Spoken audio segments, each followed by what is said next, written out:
What's going on, everyone? Welcome to the Innovative Seller. This is going to be your go-to show to learn what's new, what's interesting in the world of sales and technology. Every single week, we're going to be bringing you interviews with some of the most forward-thinking thought leaders in the space.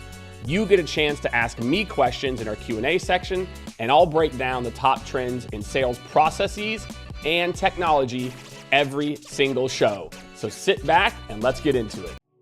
What's going on, everyone? Welcome to episode number five already of the Innovative Seller Show, where every single week I'm bringing you the latest in sales process trends, technology trends, interviews with some of my favorite people, some of the most interesting topics, to where you can get everything that you need around sales, process, technology, and anything cool or interesting I think is happening in one simple place. This week should be a really exciting one.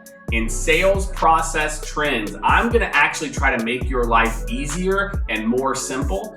Stop tracking everything. And I'm gonna talk about one of the most important trends that I had discussed with a good friend of mine, ex-global VP of sales at LinkedIn, where we talked about measuring less actually gets you more. On technology trends, we're gonna talk about a little thing called custom GPTs. Obviously, I talk a lot about ChatGPT, and you probably hopefully follow the playlist for AI Unleashed, but I'm gonna talk about why you need to learn even just the basics of custom GPTs and how to get started. And as always, we will end the episode with some Q&A, so make sure to drop your questions in and we can feature yours as well. Let's get into it. What's going on, everyone? Excited for today's episode on sales process trends.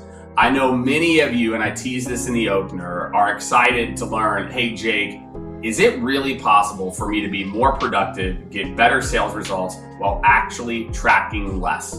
When I was interviewing David Cohn, and I think we're gonna feature his interview on one of the upcoming episodes here, maybe episode 6 or 7, so stay tuned for that.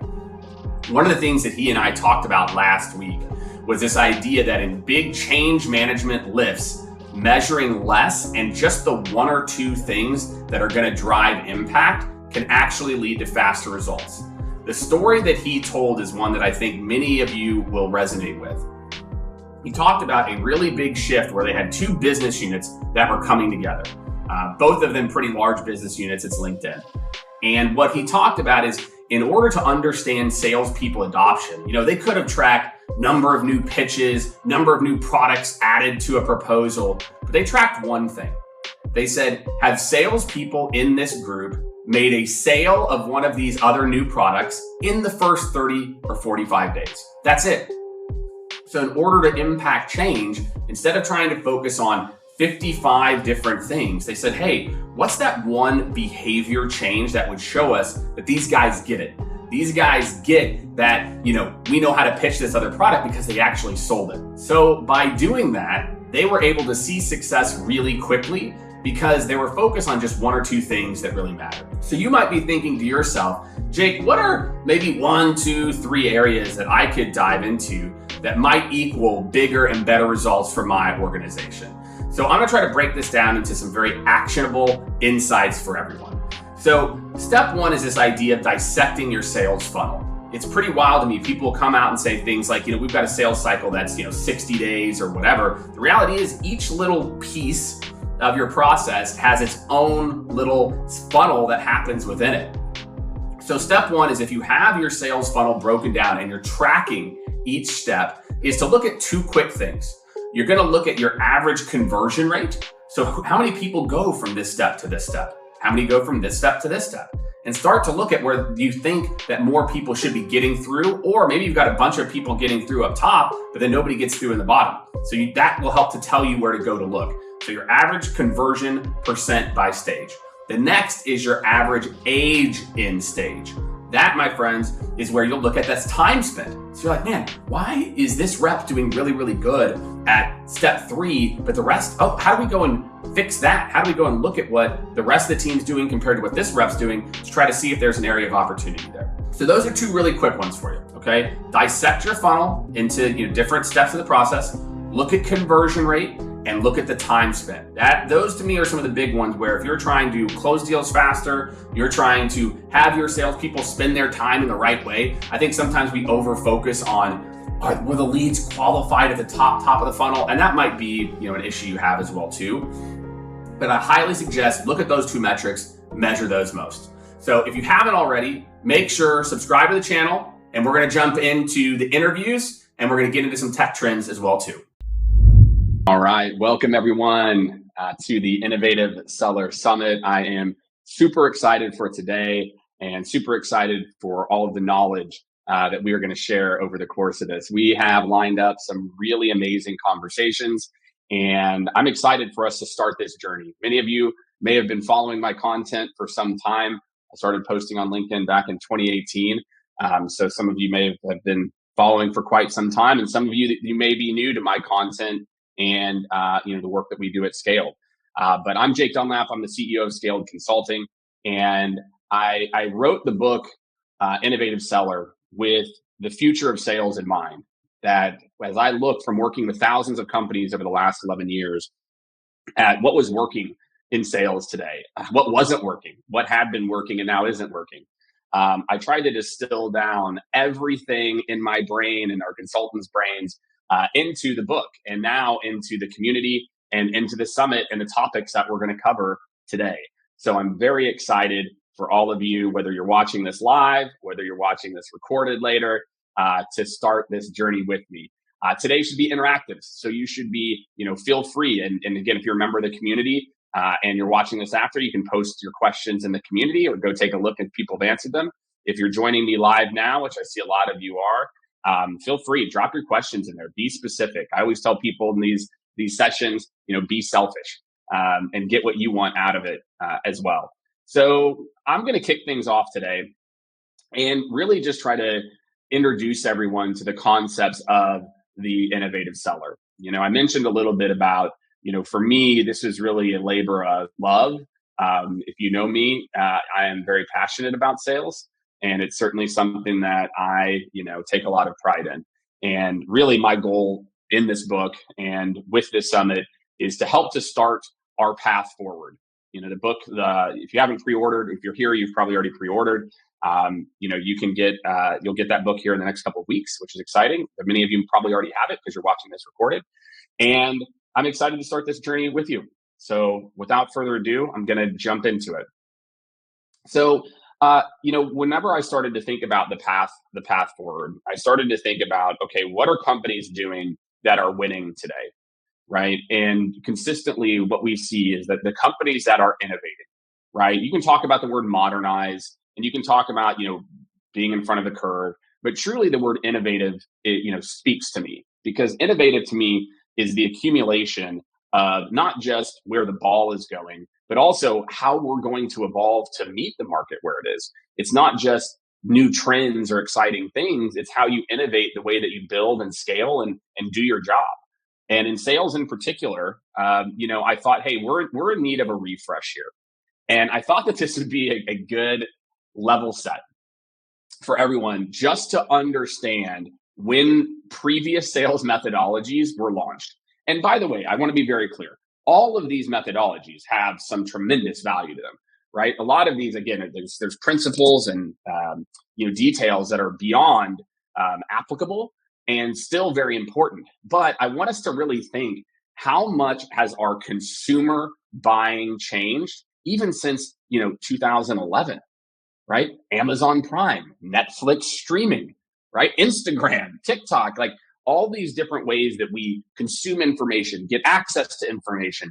All of these things have evolved so much, specifically, if you think over the last, 12, 13 years, but specifically in the last, 5 or 10. But what about B2B sales? Has B2B sales really evolved? Are we doing a better job of meeting customers where they're at? Are they vetted, right? We'll get into some of these concepts here shortly, but if they're already educated and they're coming to you, I already work with your competitor, I already know pricing. Are we meeting them where they want to be met? Or is everybody going through this kind of one size fits all process? And I'm here to hopefully bring in a new era of how we work with customers, how sales teams sell. And to do that, I developed the principles of the 4 Cs.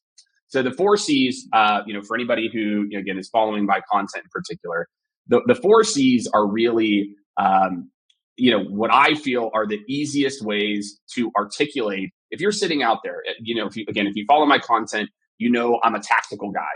I like to get tactical. I like to not just preach philosophy. I like to give insights and things you can do. So I developed the concept of the 4 Cs, which are really to be innovative today, whether you're a salesperson or a sales leader. What are the things that you need to do? And I'm going to break down each one of these, for you. There's commitment to technology and AI proficiency. My friends, technology and generative AI is here to stay.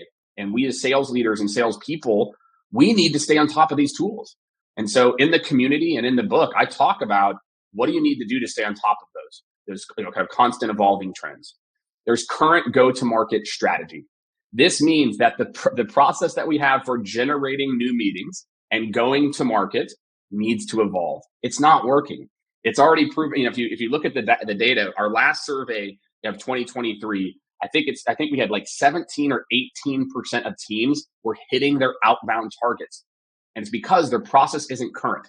They're using this spray and pay approach with email templates and hoping that it will work, and it's not. Next is customized sales journey. I hinted at this before, but your buyers need to feel like they are being treated where they are in their own process versus where we want to put them in our sales cycle. Most companies start everybody at the beginning. But if someone is vetted, right, then they should be starting maybe at step 3 and we get 3 people on the first call, right? I also introduced the concept around teams versus individuals. The idea of one decision maker is dead. There's no such thing as one decision maker. There are teams. There's an end user team where they have to decide, hey, is this something we're going to use and we'll see impact in our day-to-day? There's a concept of an impact and ROI team. So there's 2 teams in every deal. The impact and ROI team needs to see, is this going to impact my business? And both those teams might be at different levels of education. So how do we create a journey that feels customized and is a great fit for the buyer as well too? And last but certainly not least is consistent performance optimization. Sales has consistently tried to use big overhauls. We're going to do a new playbook every 3 years or 2 years. We're going to do a sequence overhaul every 6 months or 12 months. We're going to do these big changes. My friends, that's not how you make change. The best change is made on a consistent basis and optimized. Our friends in marketing are already doing this. If they're spending $500,000 on Google Ads, they're spending 10 to 20% of that to, try different copy. What's working, what's not working. As a sales organization, if you're pumping tens, hundreds, millions of data points through a system, you should be looking at that and making small tweaks based on the data versus, Johnny likes to use this methodology. So, like I said before, I'm a tactical person, so let's get into it. So first, let's talk about commitment to technology and AI proficiency and where we're at in the market. So again, this is one of the chapters in the book that I very specifically remember going back and saying, do people want to hear this? Like a lot of times we think in sales or sales leadership that we should outsource our knowledge of tech to the operations. Those guys are the tech guys, the sales ops, the rev ops. That's their job, right? The reality is it's not. It's all of our jobs. We are all using technology every single day.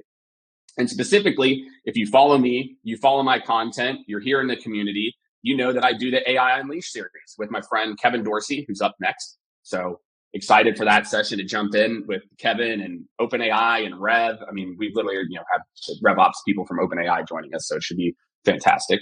But generative AI is a new way to problem solve. It is a whole new way to work that is different than like your typical revenue technology. It is a way to make everybody's life 20, 30, 40% better by getting rid of or shortening the kind of boring tasks. And so again, it's not really an option, right? You look at the C-suite, right? Almost 80% of them are embracing it, right? And kind of down the line, we're seeing a lot of salespeople.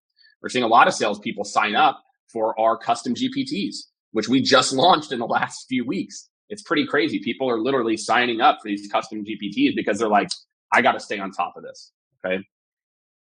Next up, okay, and I'll spend a little bit extra time here, is current go-to-market strategy. Like I said before, teams are struggling. Teams are really, really struggling to hit, but the reasons are pretty straightforward. Okay. 97% of organizations like see an improvement when we personalize. Okay. 71% of consumers expect personalization in the sales process. But my friends, the process for most people's go-to-market couldn't be less personal. We are trying to send as many custom fields, which is the same play we were running back in 2012 or 2015. We've come up with this mindset that in order for something to be scalable, it has to be automated. And in the book, I really teach you, and I teach you, and I'll again, hopefully we'll be going deep on this in the community, and save some of your questions for me in the AMA later. We go deep on the concept that scalable does not equal automated. And we have to get out of this mindset that in order for something to be scalable, it's got to be automated. The reality is the best of the best systems, you think about how the products that you love buy and how they're made, right? So you think about Tesla. Tesla's have a lot of robots, but they have a human to do the quality assurance, right? And all of the products that you love have humans in the loop. So in order to have a current go-to-market strategy, we have to bring back the concept of how do I use technology to help me with personalization, but the person still has to do it. My friends, this over focus on trying to get the machines to do it for us, it's not working, right? So in the book, I break down for you, how do you build a more consistent personalization strategy? And guess what? ChatGPT can help, right? Big time. But the human is the QA. And we have to move away from this mindset that, again, we have to build something that's automated, that we have to just push buttons, or again, we're going to make a lot of these pieces obsolete as a part of it, right? And in the book, some of the strategies I break down for how to do this are, one, it's establishing a team. That if you have a team that's looking at the data, and I'll get into this with consistent performance optimization, it makes this a lot easier, right? If you look at how do I design a system where we can set up very specific templates of best practices, but then we pull in trends, like what are trends for a VP of operations and industrial manufacturing. And so I can make something relevant, and the human does that. The human takes that and puts it in and applies it the way it should. My friends, there are many, many ways that you can build a very, very, very scalable process without automation, right? Now, automation behind the scenes, fantastic. Automation of parts of the role and data all day long. But automation of hitting send and expecting to get results isn't working and will not work in the future. Next up, all right. Last but certainly not least, sales and marketing alignment. This to me is one of the core pillars of this principle, is we have to have these teams aligned. And this to me is the other kind of last piece of a current strategy, is you have to have a process in place for sales and marketing to work as one unit with one set of KPIs. This idea of friction of this team's over here just trying to do some leads, this team's over here trying to make some sales, that's not how you're going to align. You're never going to have a current go-to-market strategy if these teams aren't aligned, right? And here's some really great ways to do it. The business results are real. Now let's jump in to customized sales journey. I got so excited, I jumped ahead here. Customized sales journey, I teased this before, again, is the concept that we need to make sure that we are meeting customers where they are in their journey. We need to reverse engineer the process. We need to say, hey, what are the different ways that people are coming in and finding us? And then how do we show up? Do we show up asynchronously? Do we have a video? Do we have a demo that somebody can watch online? Do we show up with a person because people need some additional handholding and education, right? But that's really the concept here, right? And the data speaks for itself. 61% of customers say they feel like a company treats them like a number. And guess what? They're right. We are treating people like a number right now. Everybody is going into the same process. I cannot tell you, again, we work with hundreds and hundreds of companies every single year. When I listen, I call it the copy and paste demo. When I listen to the typical demo that a rep is giving, I could copy and paste it to the call before and the call before and the call after, and they would all sound the same. My friends, in today's day and age, whenever we see an ad, when we see something, we expect to have a personalized experience. We expect it, right? You expect that the homepage to give you the right reviews because it knows the books that you like, right? And the right product mix because it knows the types of products that you buy.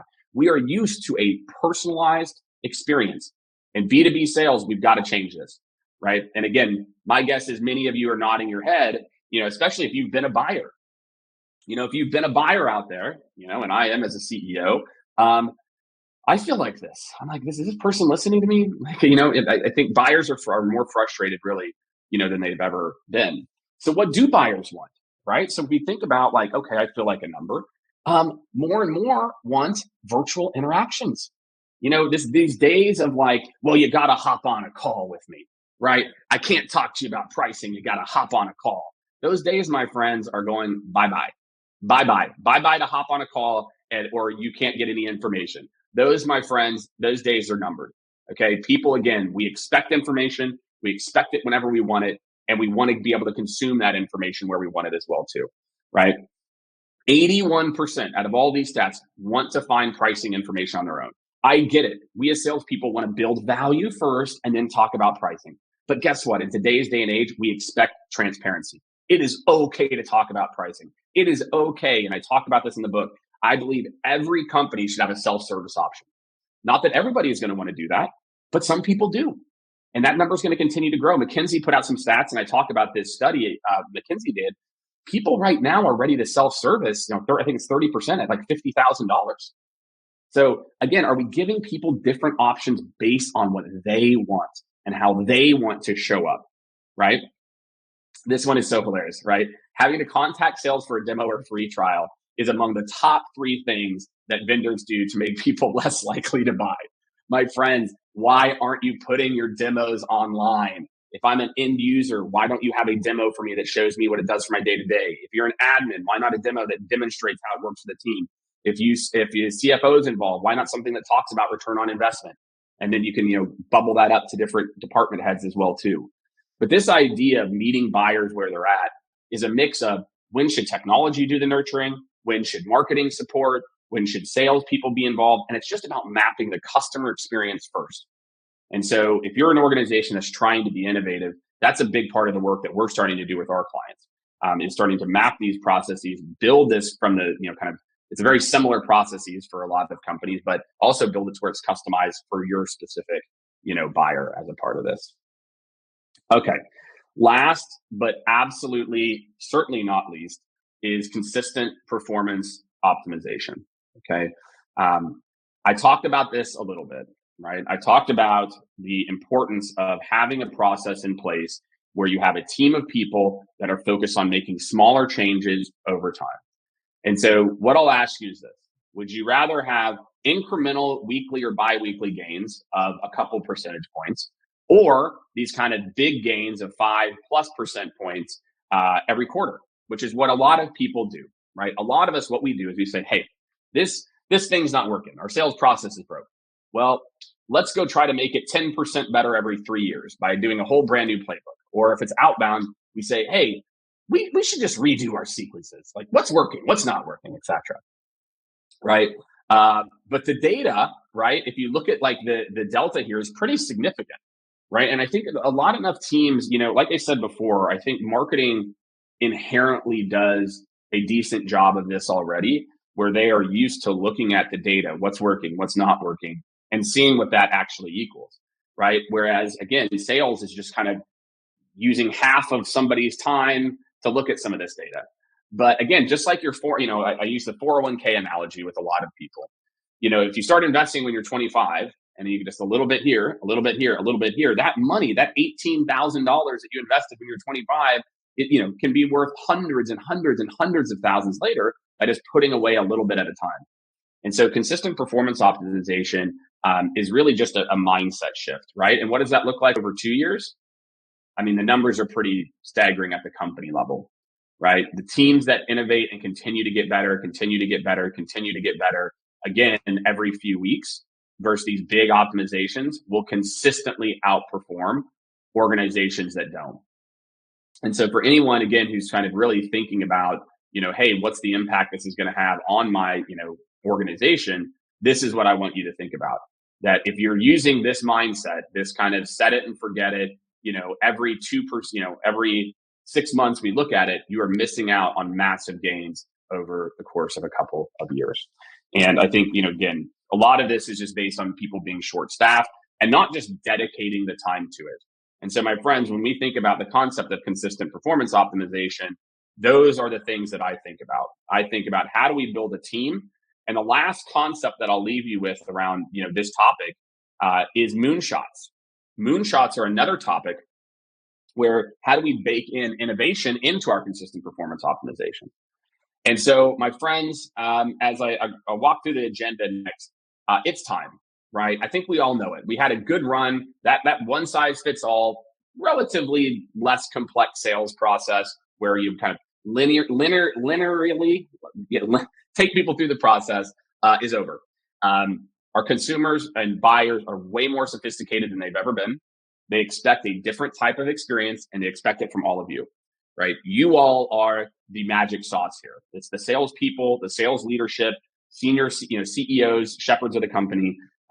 You are the value that you give to every conversation is the special sauce, and it's time. And all of you are here now. You're investing in yourself, and I couldn't be happier. All right, hopefully the interview and keynote that I did for the Innovative Seller Summit was helpful. I think as we embark on this together, Innovative Seller is out now, so make sure you go and you buy your copy.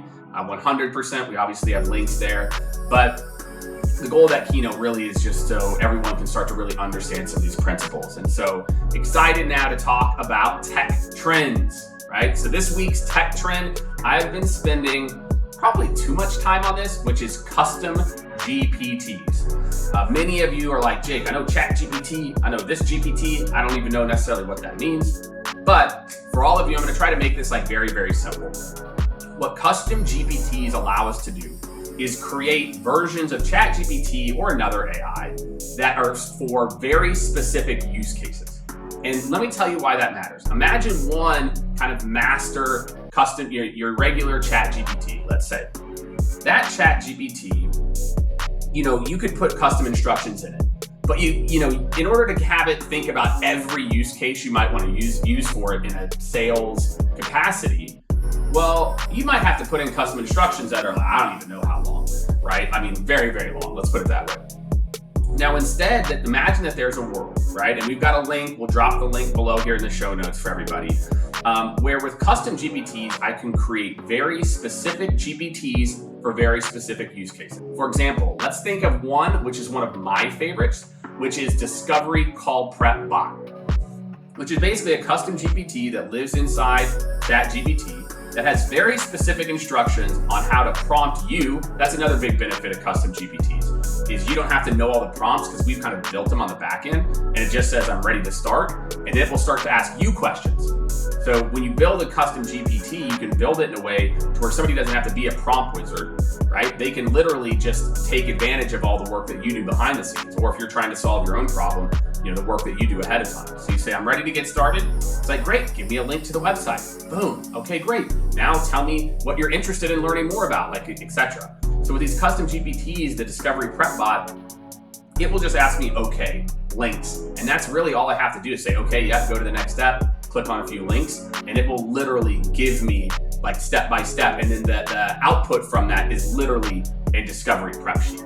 So there's a ton of those little things and workflows you might have. We have one that's a meeting summarizer. After you get off a meeting, 2 days later, like, what did I even say on that meeting? Right, and then maybe you've got some notes jotted down, but you can literally upload it. It knows that it's a meeting summarizer bot, and so it knows how to put together meeting summaries in a very specific way for salespeople. So this isn't about, automating, right, a whole bunch of different workflows. Instead, it's about creating these little bots that you use for very specific use cases that can get you much better answers because they're built to solve that one or two problems, right? So that's what I got, everyone. That's custom GPTs. Go out. Again, you have to have the paid version of ChatGPT, which hopefully everyone does at this point. Go out and test it. Go out. All you have to do is you click on, it says Explore Custom GPTs in your top left. You click on that. The top right, it'll say New. Just think of a use case. You can just go in the custom instructions and start typing. So that's what I got for you guys, custom GPTs. I've been playing around a lot with them, and I'm telling you, they make a really big difference from a productivity standpoint. So again, if at this point you haven't, make sure to subscribe to the channel and stay tuned for this week's Q&A. How can we best align our sales process with evolving customer expectations in a digital-first marketplace? Well, I think a lot of people need to realize that people don't want to hop on a phone to learn about what you're doing. That if you're not thinking about, you've got different types of buyers. Trust me, in B2B, there are certain types of buyers. That's what they want. They're like, hey, I like to talk to a person, etc. But there's a lot of people that don't. So I want you to think about what are the ways and what are the key things people might ask digitally or want to see in advance, right? I've talked before about being able to see a demo of the product online, pricing, very specific case studies. So I think you just have to be prepared to meet different people digitally the way they want to be met, and understand that some people want to have a ton of digital interaction or maybe even self-service without talking to a person, or certainly not in the very beginning. What strategies are most effective for integrating traditional and digital sales channels to maximize reach and efficiency? Salespeople need to do a better job of understanding up front where people are coming from before the first call. I think sometimes we kind of assume everyone's at the very first stage or the second stage or wherever they are in their journey, but you just have to do a better job of, salespeople can just send an email. Hey, I work with people, their first touch, when we first have a conversation, some people are here, here, here. Where are you? So that way, that first call, I can get you more information ahead of time. I can make sure I've got 3 people on the very first call for my team because you're already way down the funnel. So I think salespeople very tactically can just do a better job of understanding when people are coming to us, or even if it's after the first call, it's the second call, where are they at in their process and journey? And then how can we help to meet them there with either a conversation, digital assets, bringing in other people, or a combination. And can you share insights on the most impactful sales technologies emerging in 2024 and how we should prioritize them? Look, there's a lot of new technologies coming out around helping people to write better content or speed things up. There's some data and insights tools. But I will tell you right now, if you are in sales, ChatGPT for Teams and building out custom GPTs for specific use case is the number one technology that you need to get up to speed on, because you can literally have little GPTs that know your sales process, your buyer, etc. And the whole job of that GPT is to help your team do better discovery prep. So these generative AI tools can do so much in terms of allowing you to do different types of small activities that you could be looking to buy a whole platforms for, but you could literally just implement a custom GPT for it.